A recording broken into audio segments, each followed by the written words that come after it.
우리가 인생을 살다 보면 내가 세운 계획이 한순간에 물거품이 되는 청천벽력 같은 순간을 만날 때가 있습니다. 누구는 그러한 일이 없으리라고 생각해 보지만 한번 이야기를 해보면은 그런 순간이 대부분의 모든 사람들에게 있고 한 번이 아니라 여러 번 있는 것을 확인하게 되게 됩니다. 20세기에 영국의 유명한 복음주의 에반젤리칼 목사님이기도 한데 굉장히 유명한 분입니다.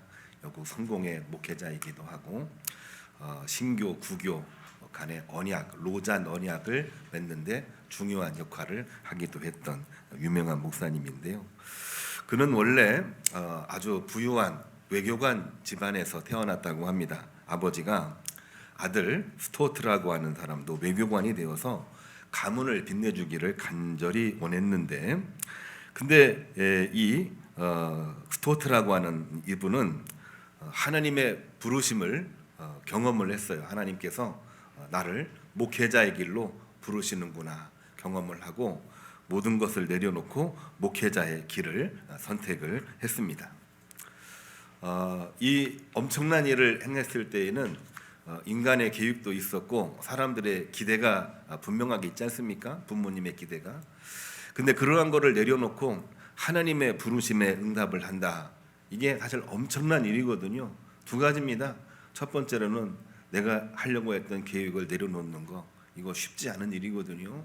또 한 가지, 하나님께서 나를 부르시는데 그 길이 어떤 길인지 다 알지를 못하잖아요.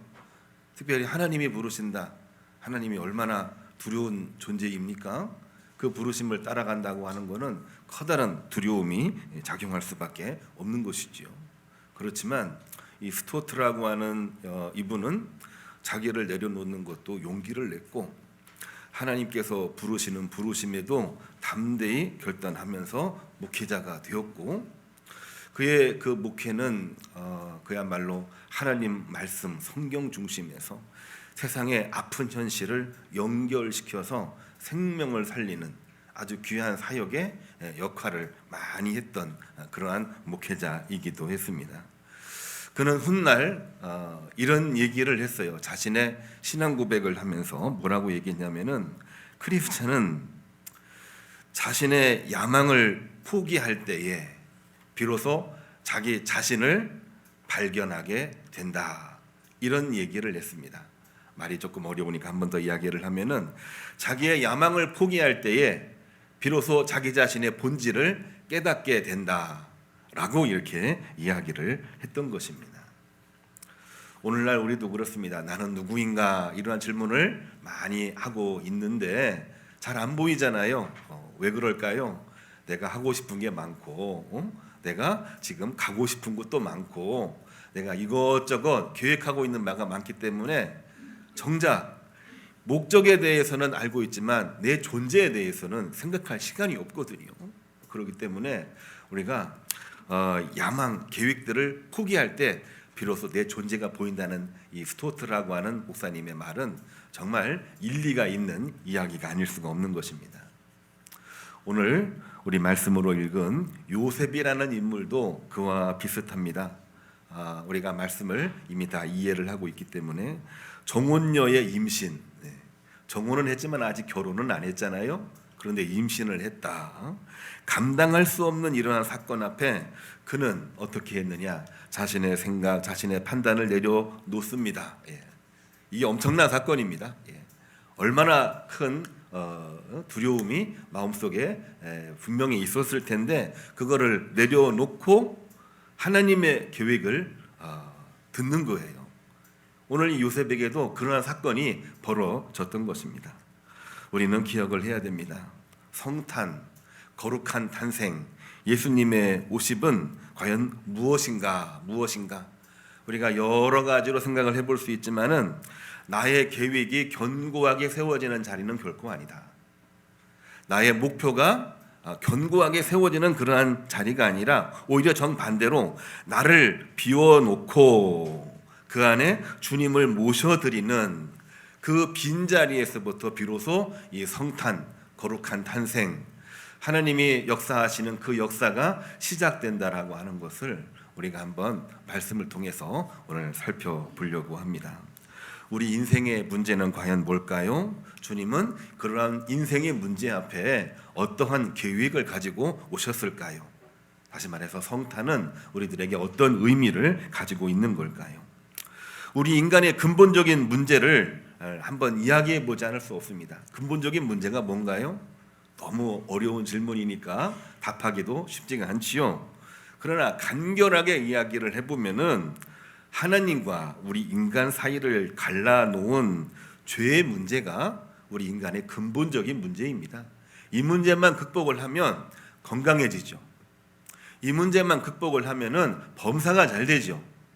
이 문제만 극복이 되면 사람과 사람 사이, 하나님과 인간 사이도 온전하게 자리를 잡기 때문에 결국에는 다 잘 될 수밖에 없는 것입니다. 우리를 가로막고 있는 것은 죄의 문제가 가로막고 있는 거죠.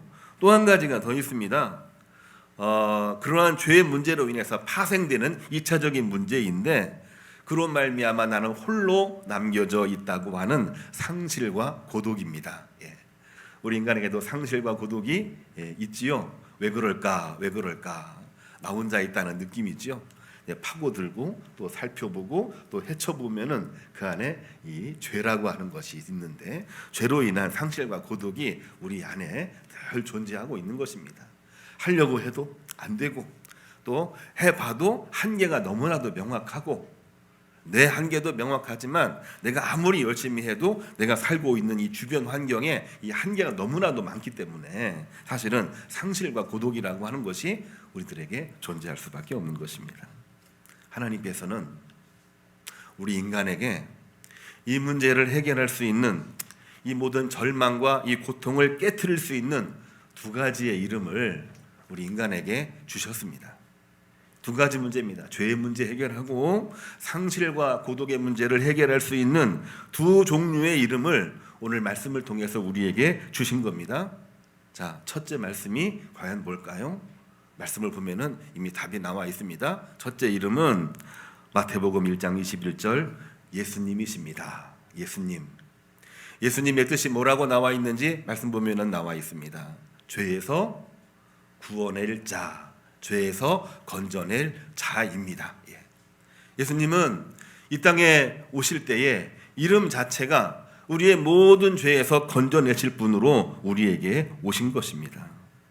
죄 속에서 우리가 정말 쓰러져 있을 때, 넘어져 있을 때 주님은 그러니까 착하게 살았어야지, 그러니까 그렇게 살지 말았어야지, 이렇게 말씀하신 적이 한 번도 없으십니다. 훈계하는 도덕 선생이 결코 아니라는 얘기지요. 어떤 경우에는 그 문제 네 스스로 극복해 봐라, 이런 얘기들을 누가 하느냐? 요즘 TV를 많이 보니까 정치인들이 제일 많이 얘기하더라고요. 그러한 정치인처럼 예수님은 말씀하지 않으셨습니다. 예수님은 어떻게 하셨습니까? 우리가 빠진 더럽고 비참한 죄의 구렁텅이 속으로 직접 뛰어들어 오셨습니다. 우리를 죄에서 건져내시기 위해, 우리를 어깨에 메고 나오시기 위해 가장 낮은 곳까지 내려오신 구원자, 바로 그분이 예수님이십니다. 예수님은 그 이름 자체가 죄에서 우리를 구원해 내실 자라는 이름으로 오신 것입니다. 두 번째 이름이 있지요. 두 번째 이름은 뭡니까? 오늘 말씀을 읽었는데요, 23절을 보면은 이사야의 예언을 통해서 그 이름을 이미 정해주셨어요. 뭡니까? 임마누엘입니다. 임마누엘의 뜻이 무엇입니까? 하나님이 우리와 함께 계시다입니다. 폭풍우가 치는 밤, 무서워 떨고 있는 아들에게 아버지가 이렇게 말을 합니다. 아들아, 폭풍우가 무섭지? 그러나 하나님이 지켜주신단다. 이렇게 말하면 그 아들이 그 말을 듣고 두려움을 완전히 떨칠 수 있을까요? 없을까요? 떨치는 사람도 물론 없지는 않겠지만 대부분 두려움에 압도가 되기 때문에 그 말이 몸에 다가오지 않는 것입니다. 그러자 아들이 이렇게 말합니다. 울먹이면서 아빠 말씀은 참 좋은 말씀이고 하나님이 지켜주시는 거는 알기는 아는데요, 그래도 무서워요. 아빠, 지금 나에게 필요한 것은 제 손을 붙잡아줄 하나님이 필요해요. 이런 얘기를 아들이 했다고 하는 것입니다. 성탄은 무엇입니까? 거룩한 탄생, 이것은 무엇입니까? 바로 그러한 인간의 소망에 이 모든 것을 응답해 주는 하나님의 답변입니다. 왜 높은 보좌에서 낮은 곳으로 내려오셨는가? 왜 하나님이 우리와 함께 하시기 위해서 이 땅에 내려오셔서 우리와 동행하시는가? 위에서 말씀만 하시면 되는데, 위에서 하나님께서 섭리대로 이끄시기만 하면 되는데 왜 굳이 이 땅으로 내려오셨는가?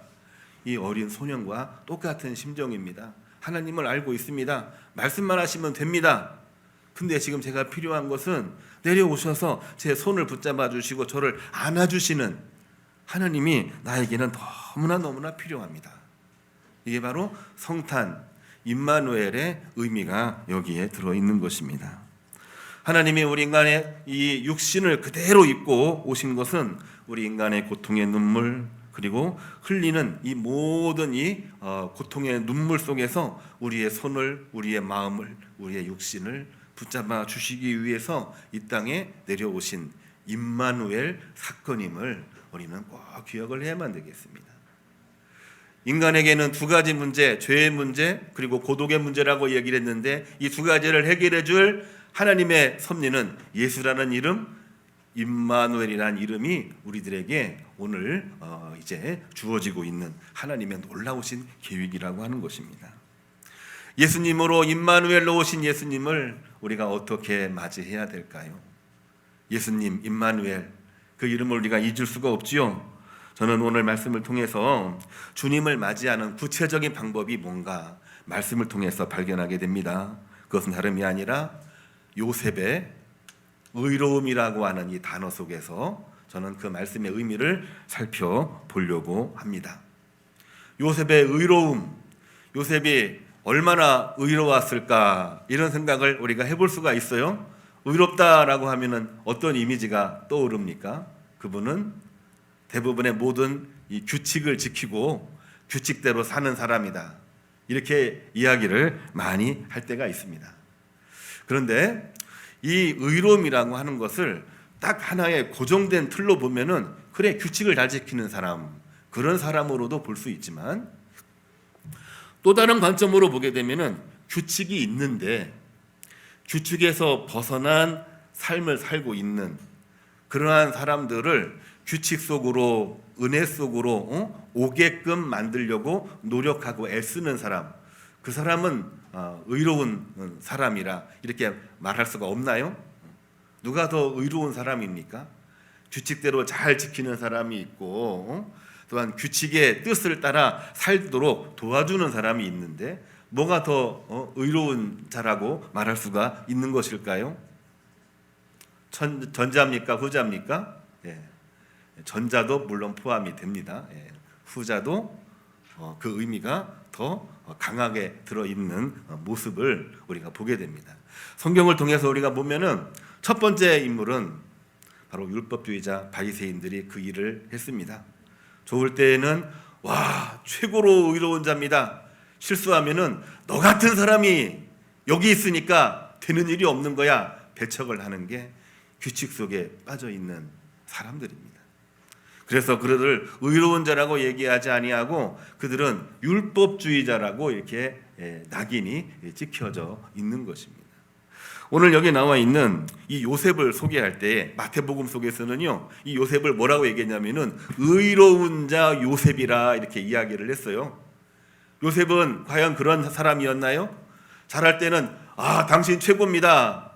잘못하고 실수하고 안 좋은 모습 보일 때는 당신 같은 사람 때문에 되는 게 없는 겁니다. 나하고 이제 끝입니다. 이렇게 말하는 사람이 요셉이었나요? 오늘 말씀 한번 잘 보시기를 바랍니다.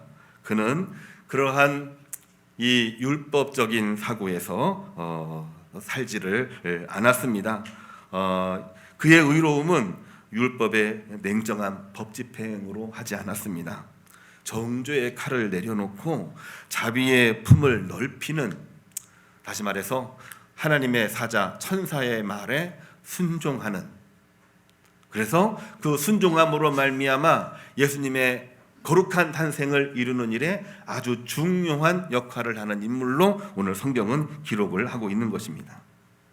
어떤 아이가 값비싼 집안의 도자기를 깨트렸답니다. 엄청나게 큰 사건이 벌어진 거지요. 아버지가 너무나도 놀래고 너무나도 화가 나서 그 아들에게 잘못을 따져 묻습니다. 왜 그렇게 가만히 있지를 못하니? 왜 그 도자기 옆에서 움직이니? 그거를 한번 들었으면 조심해 다뤄야지. 왜 그것까지 장난을 치니? 있는 소리 없는 소리를 막 하면서 잘못을 따져 묻고 너무 화가 나서 아들을 한 대 좀 혼을 내주려고 하는 그러한 순간, 어머니는 어떻게 했을까요? 어머니는 그 상황을 보고 일리가 없는 건 아니지만 이걸 일단 막아야 되잖아요. 어떻게 합니까? 아이가 다치지 않도록 먼저 살피고 조용히 깨진 도자기 파편을 치우고 최종적으로는 그 아들을 안아주는 일을 하는 것이 어머니의 마음입니다. 성도 여러분, 똑같은 사건을 놓고 아버지의 입장과 어머니 입장이 달라지는 거예요.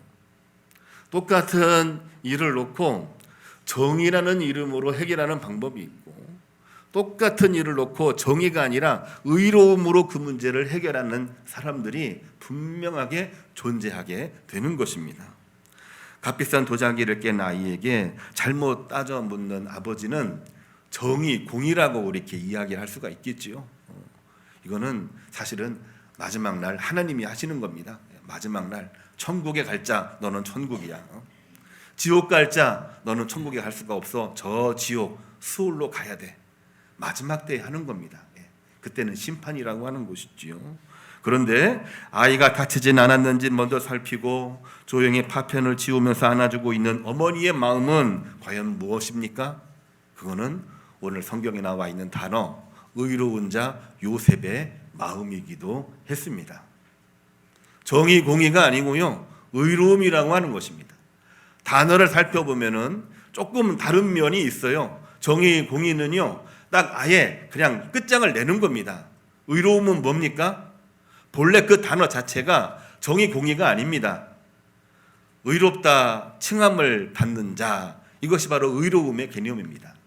의로움이 뭐냐면은 우리가 많이 들었던 그러한 내용이에요. 우리가 의롭지 못한데, 죄가 많은데, 하자가 많은데, 실수가 많은데 하나님께서는 그의 믿음을 보시고 하나님을 바라보는 그 마음을 보시고 그를 죄가 있다, 그를 문제가 있다 말하지 아니하고 너는 의롭다, 인정받을 자격이 있다, 이렇게 말해주는 것이 의로움입니다.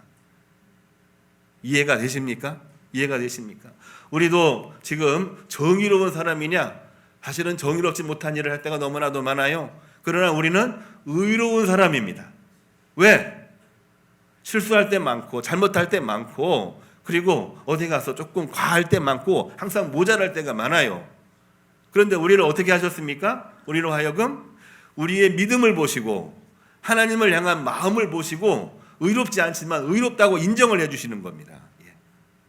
우리가 하자가 많지만 하자가 없는 사람으로 인정을 해주시는 겁니다. 뭐를 보시고? 우리들의 믿음을 보시고 우리들의 하나님을 향한 마음을 보시고, 부족하지만 하나님을 바라보는 마음을 보시고, 약하지만 옆에 있는 동역자를 보는 마음을 보시고 하나님께서 인정을 해주시는 것이 의로움이라고 하는 것이죠.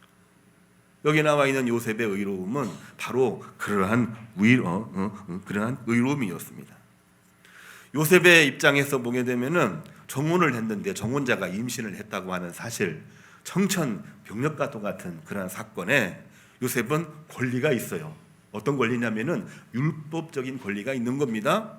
율법적인 권리는 다름이 아닙니다. 정혼은 약속이잖아요. 그렇죠? 그런데 임신을 했다는 거예요. 율법적으로 돌로 쳐 죽일 수 있는 권한이 있는 겁니다. 권한이에요, 권한. 율법은 그렇습니다. 율법은 그렇습니다. 그런데 오늘 성경은 이 요셉을 뭐라고 얘기했냐면은 의로운 자 요셉이라고 표현을 했어요. 그를 조용히 자비의 은총으로 없던 일로 해주려고 정혼을 파기하려고 했습니다. 그러한 마음을 보셨는지 하나님께서는 천사 가브리엘을 통해서 그가 임신을 하게 된 여러 가지 내막을 소개를 해주시는 거예요. 그가 잉태된 것은 다른 남자와 결합해서 잉태가 된 것이 아니라 성령을 통하여 잉태가 된 것이고, 또한 그것은 하나님께서 우리 인간을 구원하시기 위해서 특별히 계획하신 일이다. 이 말씀을 하시자 이 요셉이 어떻게 했습니까? 그 말씀에 그대로 순종을 합니다. 없던 일로 하려고 했던 그 마음을 접고, 본인의 계획이죠. 그것조차도 접고 이제는 뭡니까? 정원에서 끝나는 것이 아니라, 파혼이 아니라 정원에서 결혼하기로 작정을 하는 거지요. 그거를 통해서 예수님의 거룩한 탄생이 이루어진 사건을 오늘 마태복음은 기록을 하고 있는 것입니다. 진정한 의로움이란 과연 뭘까요? 오늘날 우리가 의로움을 많이 이야기하는데 많은 분들이 정의, 공의로 착각할 때가 많아요. 내가 정의다, 너는 정의가 아니다. 매일 싸우는 일에만 집중을 합니다. 보기만 해도 가슴이 아프고 이제는 많이 지쳐 있어요. 근데 그 어디에도 우리는 의로움을 찾아볼 수가 있나요? 우리 주변에 우리는 그 의로움을 만들어내야 됩니다. 하나님 보시기에 부족한 것이 너무나도 많아요. 주님께서 이루시고자 하는 그 일에 우리가 여러 가지 하자가 너무나도 많이 있습니다. 그러할 때 우리는 마음을 모으고 생각을 모아서 덮어주고 채워주고 그러는 가운데에 주님의 공동체를 만드는 것이고, 그러한 마음을 가지고 담을 넘어 우리 주변의 세상 속으로 나아갈 때에 많은 영혼들이 부족함을 깨닫고 주님에게로 오는 것이 아니겠습니까? 이게 바로 교회가 아니겠습니까? 주님께서는 오늘날 교회를 정의, 공의로 이렇게 만들지 않으셨습니다. 그거는 마지막 날 천국에서 하나님께서 정의, 공의, 그리고 그 반대가 되는 거 딱 나눌 때 그때 하시는 겁니다. 그거를 이 땅에서 한 사람들이 바리새인 율법주의자들입니다. 그것을 이 땅에서 하려고 하는 사람들이 오늘날 이단 사이비들이나 그렇게 하고 있는 것입니다. 오늘날 교회는 뭡니까? 오늘날 교회에 몸담고 있는 모든 교우들은 뭡니까? 정의의 공의가 아니고요, 오늘날 모든 성도들은 의로움인 줄로 믿으시기를 주님의 이름으로 축복합니다. 우리에게는 의로움이 있습니다. 사실은 우리가 행하고 있어요. 우리 집안에 가도 열심히 신앙생활하지만 신앙의 기준에 딱 합당한 사람이 있는 또 있지만 없는 경우도 있잖아요. 우리 그때 어떤 마음을 갖습니까? 포기하나요? 아닙니다. 포기 안 해요. 그래, 언젠가는 돌아오겠지. 그리고 때가 되면 예수님 마음속에 영접을 하겠지. 내가 지금 사랑하는 사람이 있어요. 근데 다 좋은데 한 가지가 부족해. 뭐예요? 하나님을 모르는 거예요. 나 위에 죽으신 예수 그리스도의 사랑을 모르는 거예요. 근데 그 사람을 포기합니까? 아니죠. 어떻게 해야 됩니까? 그래, 때가 되면은 분명히 하나님의 사랑을 알 거야 하면서 우리는 끊임없이 손을 내미는 거 아니겠습니까? 이게 뭔가요? 이것이 정의입니까? 정의는 아닙니다. 이거는 의로움입니다. 의로움입니다. 바로 요셉은 그러한 마음을 가지고 예수님의 거룩한 탄생에 중요한 역할을 하는 인물로 등장을 하고 있는 것입니다.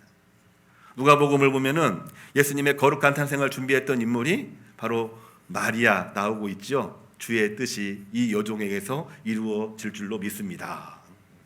거기에 같이 동참을 했던 사가랴의 부인 엘리사벳도 있습니다. 성령으로 충만하여 엘리사벳과 마리아가 주님의 오심을 대비하고 준비하고 성령으로 충만하여 준비하고 있는 것을 누가복음은 기록을 하고 있는데요. 이 마태복음에서는요, 이 율법적인 유대인들을 향한 복음서잖아요.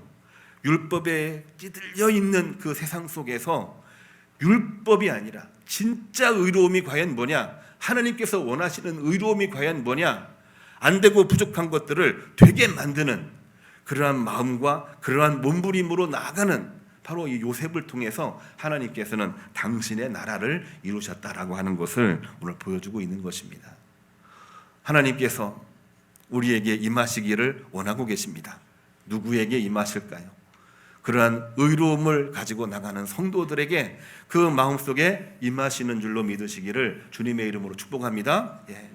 그러할 때 역사가 이루어지는 거죠. 주님이 내 마음속에 오셨는데 안 될 일이 뭐가 있습니까?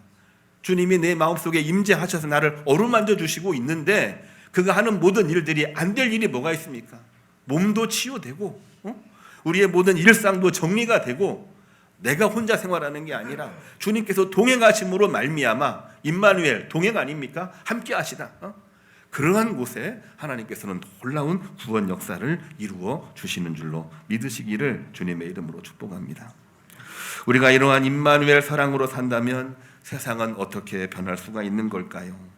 요셉처럼 자기의 생각을 내려놓고 주님을 모신다면 어떠한 일이 벌어질까요? 당연히 거룩한 탄생, 성탄이 이루어졌습니다. 오늘날 우리가 다 잘 된다, 또 잘 될 것이다, 또한 다른 나라와 비교하면 잘 사는 나라다 이런 얘기를 많이 하고 있지만 여전히 주님의 임재를 모르고 있는 사람들이 얼마나 많은지 알 수가 없습니다. 공부한 사람, 지식인들일수록 더 모를 때가 많이 있습니다. 자기 생각에 너무 압도가 돼 있는 경우죠. 또한 이 추운 겨울을 정말 힘겹게 보내고 있는 사람들이 옛날보다 더 많아졌다고 이야기를 합니다. 물질적으로 부족해서가 아니라 우리 마음이 훨씬 더 인색해져서 그렇습니다. 그것도 중요하고 좋은 일인데 내가 먼저야. 오늘날 다 그래요. 제가 동사무소나 여러 또 관계된 기관들을 전화를 해보면은 다 끊어졌답니다. 코로나 때 끊어지고 지금까지 회복된 게 하나도 없다고 그래요. 하나도 없답니다. 거기에 복음이 들어가야 되는데 복음을 전하는 교회조차도 다 끊어졌다는 얘기예요. 재정적으로 어려우니까. 근데 재정적으로 어려운 것도 있는데 우리 마음이 이미 내 생각에 너무 많이 빠져 있는 겁니다. 주님께서는 불가능한 일들을 위해서 높은 곳에서 가장 낮은 곳으로 내려오셔서 신음하고 눈물을 흘리고 있고 고통스러워하고 있는 그 사람을 어깨에 매기 위해서 인간의 육신의 모습을 하고 이 땅에 내려오신 것입니다. 말씀만 전하셨습니까? 아니죠. 찾아가셨어요. 말씀을 전하십니다. 그 말씀을 들으러 오지도 못하는 그러한 사람들 향해서는 집으로 가셨습니다. 집으로 가셔서 달리다야 일어나라 쿰마 달리다. 또한 사람들 앞에 나타나지 못하고 있는 삭개오를 향해서는 그의 초청에 응해서 집으로 갑니다. 사람들과 함께 말씀을 들을 수가 없는 처지에 있는 사람이거든요.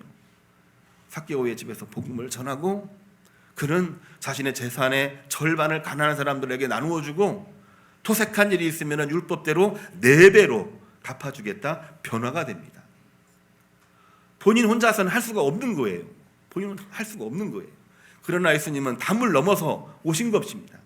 거기에조차도 오지 못하는 사람들을 향해서는 찾아가십니다. 우리가 성경을 읽다 보면은 거라사 지방에 귀신 들린 청년 이야기도 나옵니다. 거기를 예수님이 왜 가시나요? 복음 전하러 가셨나요? 이해가 안 됩니다. 이해가 안 돼요. 공동묘지에 우리 가고 싶어 합니까? 거기서 복음 전한다고 그러면 사람들이 몰려듭니까? 아유, 복음 전하는데 왜 하필이면은 공동묘지에서 복음 전한단 말이야? 말도 안 되는 거잖아요. 근데 예수님이 거기까지 가셨어요. 사람들이 다 궁금해했습니다. 왜 거기 가시지? 근데 거기에 예수님을 기다리고 있는 것 같은 딱 한 명의 인물이 있었는데 바로 귀신 들린 청년이었습니다. 그 사람을 살리기 위해서 예수님은 찾아가신 거예요. 성탄이 그렇습니다. 거룩한 탄생이 그렇습니다. 우리 인간은 죽어 쓰러질 수밖에 없는 그러한 처지에 있는데 거기에서 벗어나지 못하고 있는 이 고독과 이 고통이 있는데 그거를 해결하시기 위해서 넘어오신 겁니다. 넘어오신 것이에요. 찾아가신 것입니다. 정의의 관점으로 보게 되면은 찾아오시면 안 돼요. 다 심판해야 됩니다. 근데 의로우신 하나님께서는 인정받지 못하고 자격이 안 되는 사람들을 살리시기 위해서 담을 넘어서 기준을 넘어서 정의와 공의라고 하는 기준을 넘어서 찾아오셔서 우리를 끌어올리시는 것입니다. 저는 해마다 성탄절에 메시지를 전했습니다. 어떤 메시지였느냐? 남들도 하니까 이 메시지를 전하는 건 아니고요. 이 성탄절에는요, 주님의 은혜를 생각하면서 우리 교회 내에 정말 힘겨운 우리 영혼들을 그걸 붙잡고 기도하고 살리는 일들을 행함과 동시에 우리는 교회 밖에 우리보다 더 힘들어하는 영혼들을 향해서 복음을 전하고 따뜻한 사랑의 손길을 전하는 것이 이 성탄의 가장 큰 사역이라고 저는 고백하지 않을 수가 없습니다. 우리 교회 여러 가지 많은 내적인 외적인 숙제를 가지고 있는데요. 이 숙제도 우리가 잘 감당을 하려면은 교회의 또한 성도의 본질을 잘 가지고 나가는 것이 우리 교회의 본분이라고 생각합니다. 오늘 우리들에게 주신 말씀의 제목으로 돌아갑니다. 우리를 구원하시려고 우리 곁에 오신 주님, 두 가지 이름을 우리에게 주셨습니다. 예수님, 죄에서 구원할 자, 임마누엘, 늘 우리와 동행하시는 하느님을 우리가 기억을 하시면서 오늘 또 승리하시고 열매가 있으시고 또한 이번 성탄 하나님이 가장 기뻐하시는 성탄이 되기를 주님의 이름으로 축복합니다. 주신 말씀을 기억하면서 우리 파송 찬양 주님 다시 오실 때까지 우리 함께 부르겠습니다.